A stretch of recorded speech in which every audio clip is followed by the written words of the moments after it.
heads up for everyone training for the Berkey and a way to nominate someone involved in public health. All of that and more as we take you around the Northland city by city.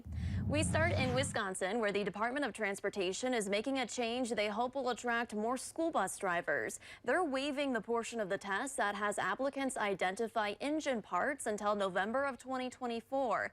They hope this will encourage more drivers to apply and help out their school district.